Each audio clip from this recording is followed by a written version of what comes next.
we are going to discuss about the Dickerman's tenosynovitis.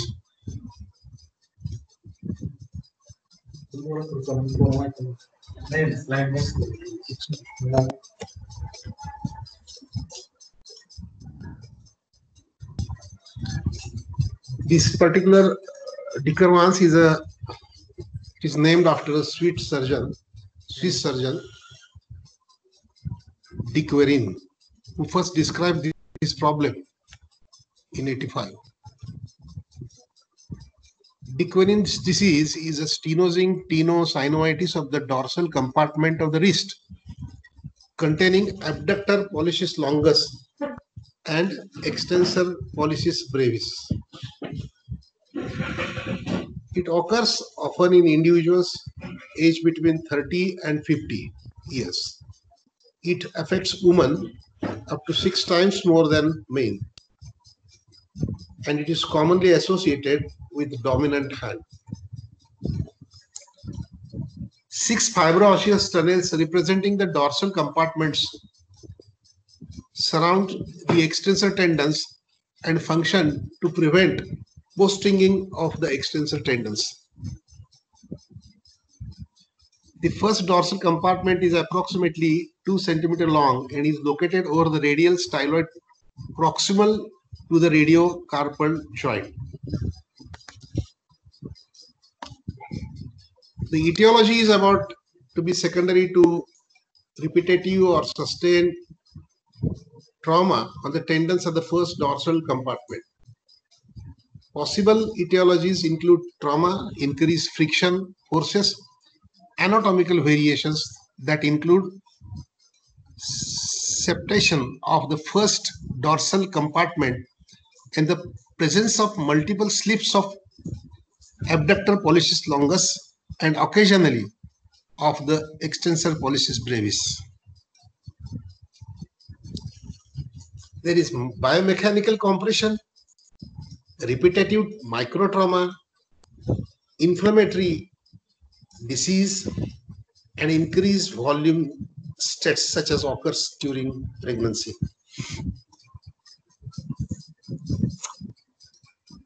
The pathophysiology is resisted gliding of the abductor pollicis longus and extensor pollicis brevis within the narrowed canal, fibroblastic response resulting in thickening and swelling of the compartment, and degeneration.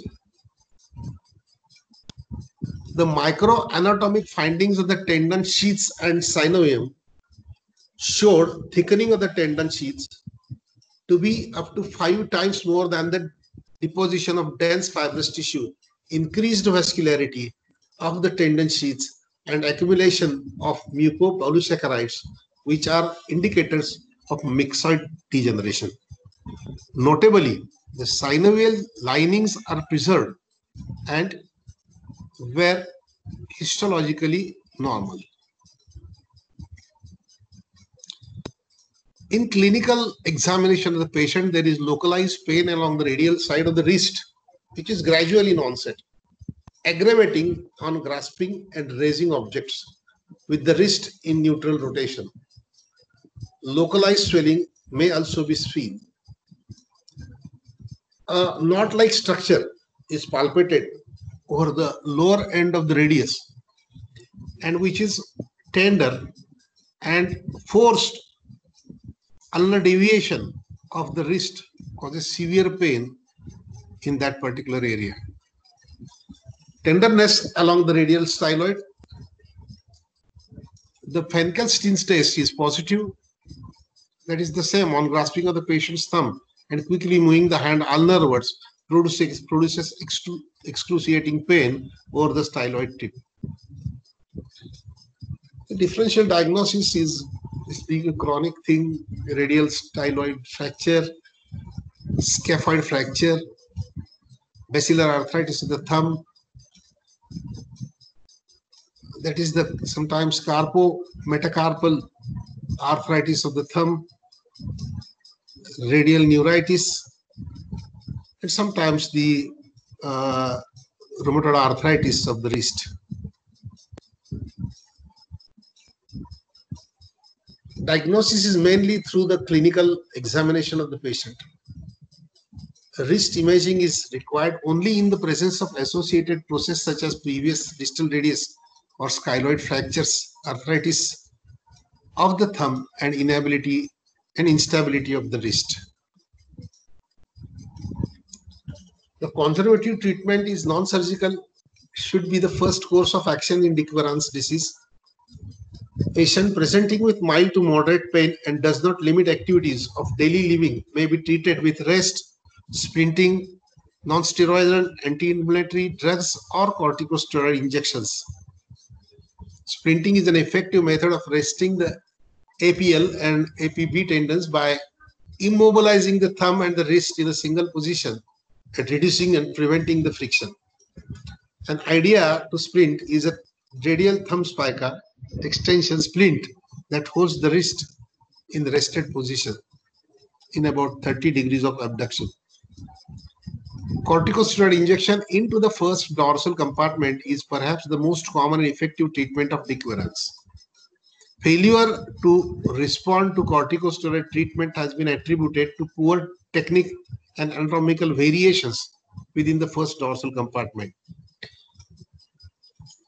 With the wrist in neutral radio-ulnar deviation, a rolled up towel is placed under the wrist to position it in slight ulnar deviation.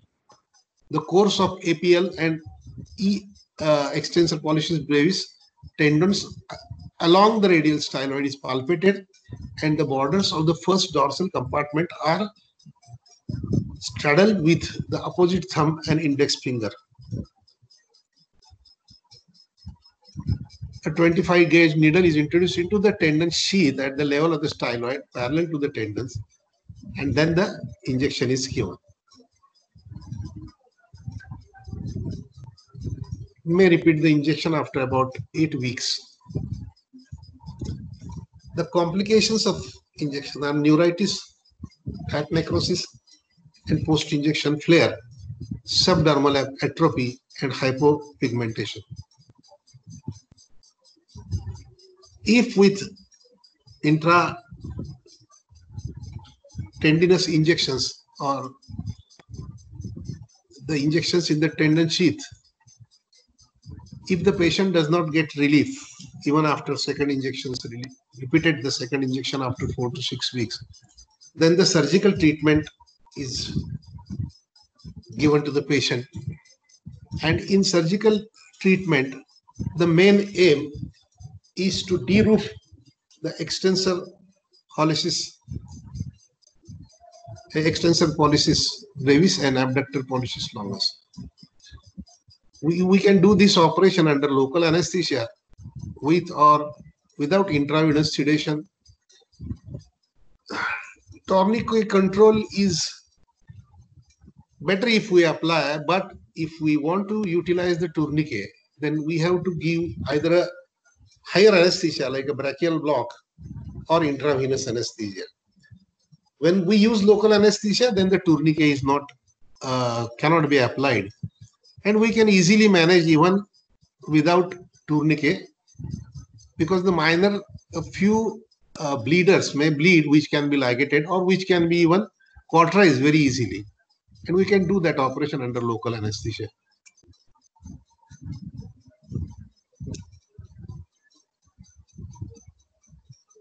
You can dissection is then carried out down to the first dorsal compartment.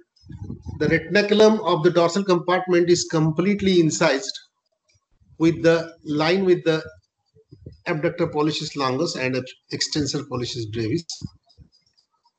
Any intercompartmental safety should be released and excised. Anatomical variations of the compartment are the rule rather than an exception, and these variations are have to be properly assessed during the surgery. The variations are in the form of an extra tendon or an extra sheath and a tendon. So even if we decompress the de Quervain's of main two tendons, there may be another tendon with another sheath, and that tendon might have got constricted because of the synovitis. So even that sheath and that tendon also has to be, there is possibility of another extra tendon, aberrant tendon, and an aberrant sheath also. So we have to take care of both the things until the total exclusion of the symptoms of the patient is not possible. And active and free thumb abduction and extension that can be performed on the table in the awake patients, because we are operating them either in the local anesthesia or intravenous anesthesia. Postoperatively, the thumb and the hand motion is immediately encouraged, except for forceful wrist extension, which may predispose the tendons towards subluxation during the first 2 weeks after surgery. So the movements after the surgery in the Dicker-Vance patient should be started as early as possible, as per the pain permits to the patient. If you don't do that, and if you keep the post-operative Dicker-Vance patient in a, splint or in a slab, and you don't allow them to move, then there is possibility that a fibrosis may develop post-operatively in that particular area, and that can restrict the movements of the thumb after the surgery. So early physiotherapy with the limit of the pain is encouraged in these patients post-operatively. Complications of the surgery are radial sensory nerve injury, incomplete decompression, and wholer subluxation of the tendons. We are adding one more, short, lecture in this, that is frozen shoulder.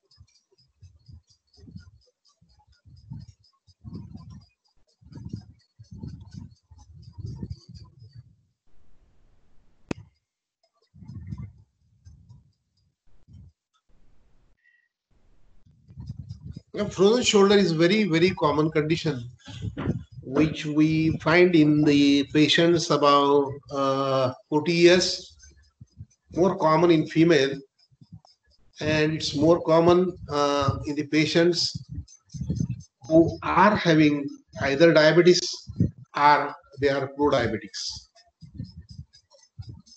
It's defined as the glenohumeral joint with pain and stiffness that cannot be explained on the basis of the joint congruity. Means the joint congruity is normal. So we cannot explain why the patient is having so much of pain and so much of restrictions of the movement without any insidious cause or without any definitive cause of history of trauma or anything.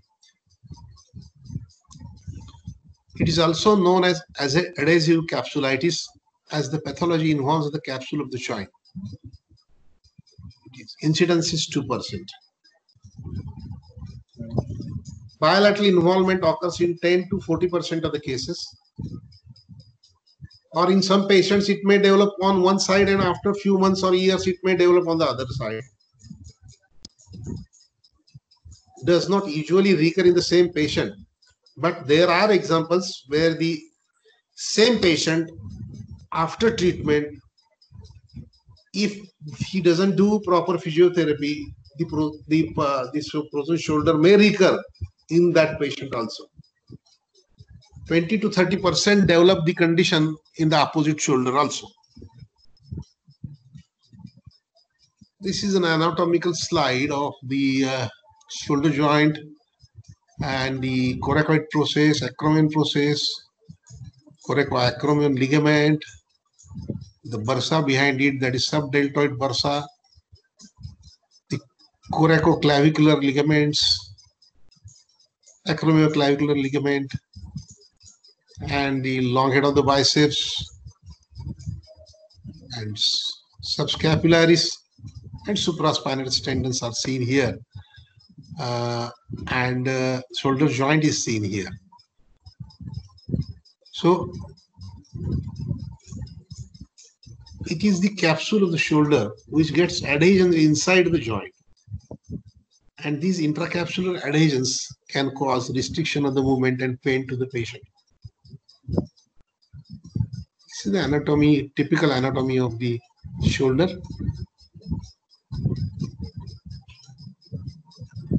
The muscles. These are the actually anatomical slides of the, and then abduction. This is the normal range of motion which has been movements which has been given here. Adduction is 50 degrees, 0 to 50 degrees. Forward flexion is 0 to 165 degrees.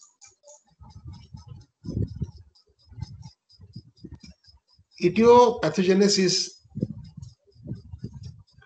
is the Lundberg classified into primary and secondary frozen shoulder.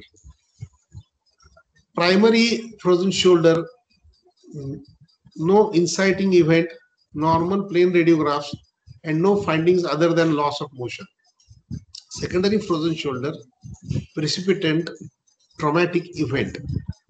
So these two types of frozen shoulder differentiation is very much required and essential, because the primary frozen shoulder is also called as idiopathic frozen shoulder.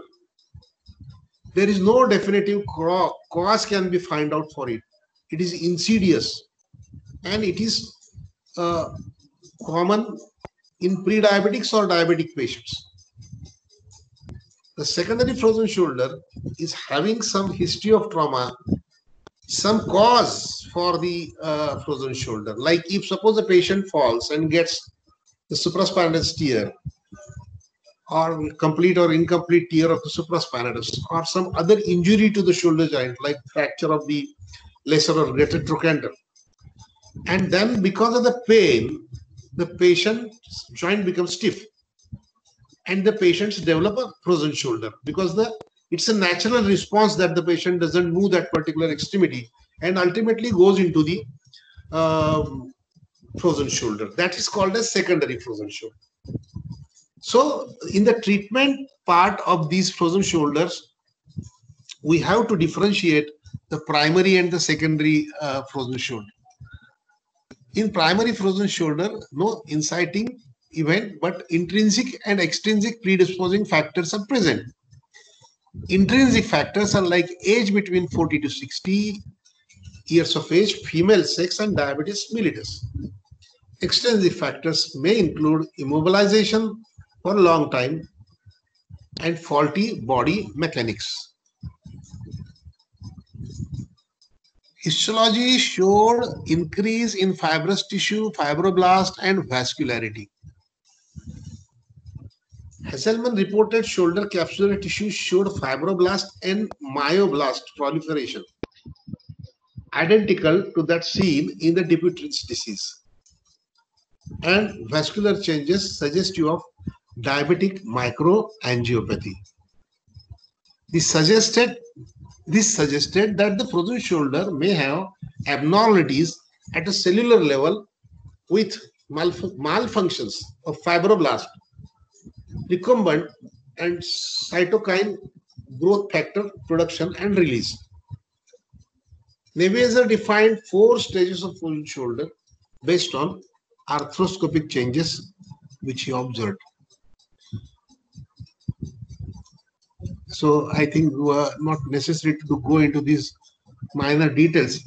But the secondary frozen shoulder, as I told you before, can occur because of rotator cuff disease, fracture residuals, calcific tendinitis, previous shoulder surgery, osteoarthritis of the shoulder, cervical spine lesions like cervical spondylosis with radiculopathy, autoimmune disease, chest wall tumors, thyroid disorders, Parkinsonisms, CVA, head injury, and other all these events are primary, and the secondary they are affecting the shoulder and causing frozen shoulder or pain in the shoulder.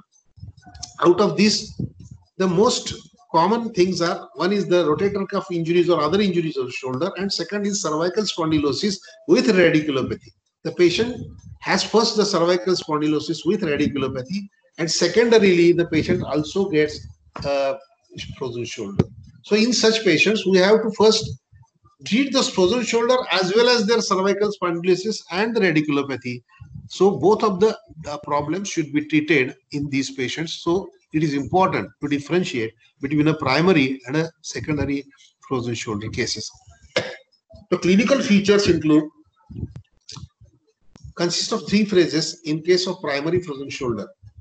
Secondary frozen shoulder may not follow the same chronology. These three stages are pain, stiffness, and thawing, also known as freezing, frozen, and thawing stages.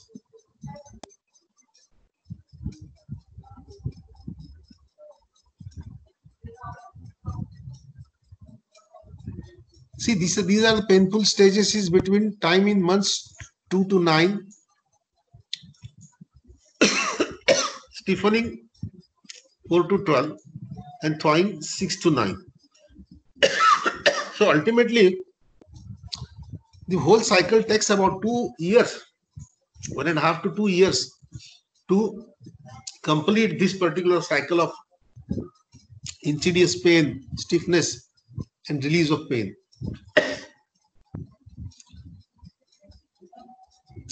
In phase 1, pain is insidious onset, present during activity and rest, unless other more at night, and definitely affecting the sleep.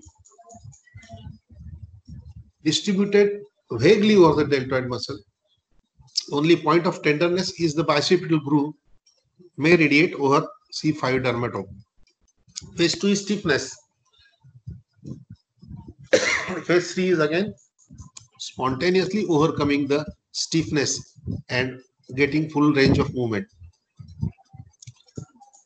The primary X-ray is normal. However, it can be used to rule out the other conditions, commonly related conditions like osteoporosis, degenerative changes, osteoarthritis.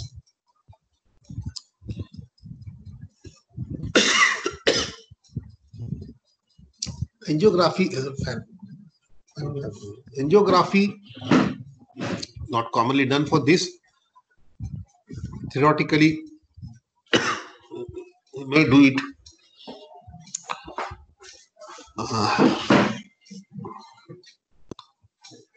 MRI may not show any predominant feature. Normal inferior glenohumeral ligament measures 4 mm and is best seen on the coronal oblique images at the mid glenoid ligament. In adhesive capsulitis, the axillary may show thickening up to. But MRI is not commonly done as a primary investigations. But in secondary frozen shoulder, the MRI has got value.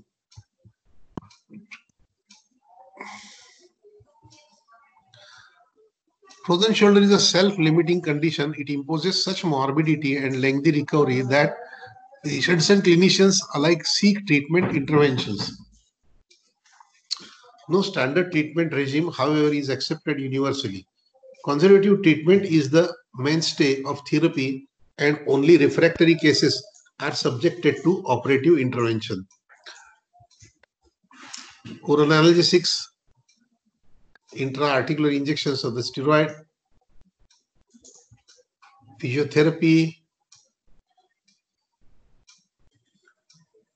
The role of the patient is patient heal thyself, home treatment regimen, pendulum exercises, and different shoulder exercises,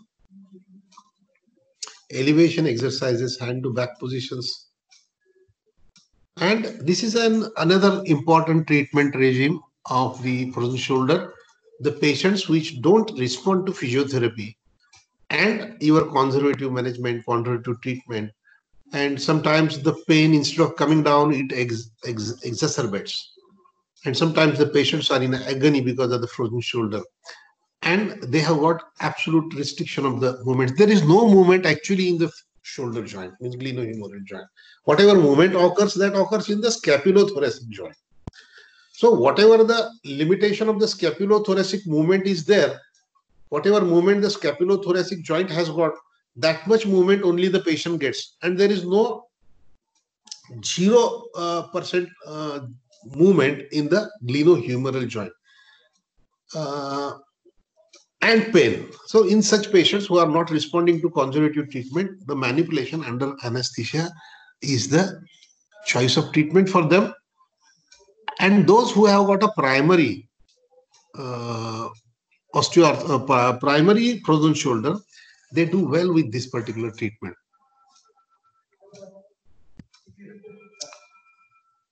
There are a special method of doing manipulation of the shoulder joint. Under short anesthesia, general anesthesia, a patient is put supine on the table and one assistant holds the scapula very firmly. Another person gives traction in the axilla, who is standing opposite to the person who is holding the scapula. And one person is surgeon, main surgeon, who is giving traction to the extremity, hand, straight traction to the hand, and under the traction itself, these particular adhesions are to be released. Means the abduction in between the scapula and the stiffened shoulder joint.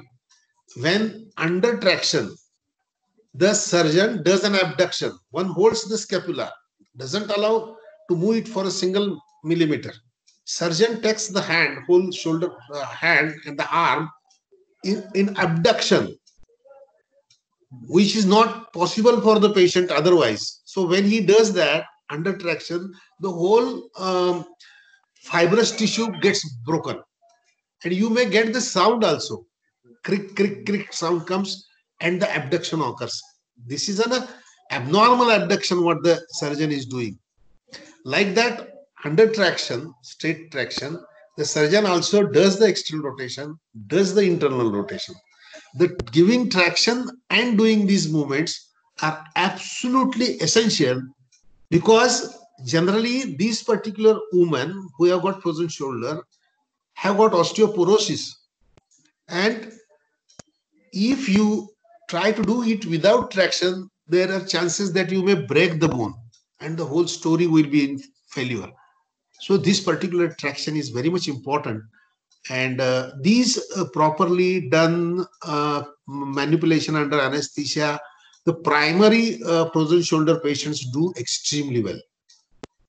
Most of the surgeons, what they do is they put an injection of hydrocortisone inside the shoulder joint to avoid post-operative pain. These patients may get some post-operative pain, and then from the next day, they are allowed to do physiotherapy, pendulum exercises, and side-to-side exercises, abduction, then forward elevation, and external rotation, internal rotation. They are encouraged to do that. And you can use some simpler methods in the home, what they can do for these particular types of movements. And generally, they get extra movement than what they were having. Initially, for a few days, they may get pain, and afterwards, they don't get pain and they do well.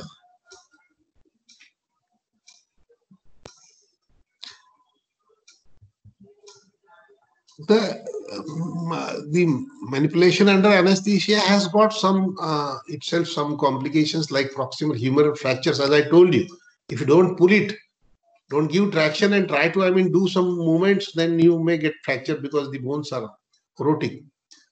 Shoulder dislocation is less likely because the shoulder is already in fibrotic condition. So dislocations are very rare. Fractures are more common than dislocation.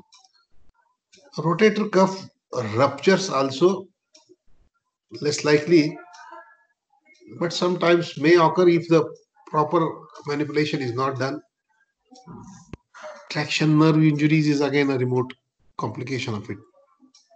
So can be avoided by gentle, slow manipulation, and a firm end point to the motion is felt further with a traction to the extremity. Nowadays, people are doing arthroscopic release of these adhesions for patients in whom close manipulation fails. Means the first trial of close manipulation is performed, and if that fails, then only they try the arthroscopic release. In the arthroscopic rotator interval triangular area in anterior and superior shoulder where no rotator cuff tendons are present.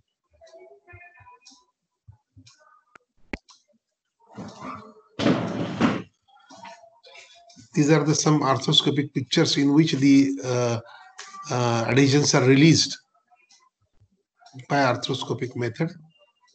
Because of the distension of the normal saline inside the joint itself can sometimes cause release of some adhesions in the shoulder. So thank you very much.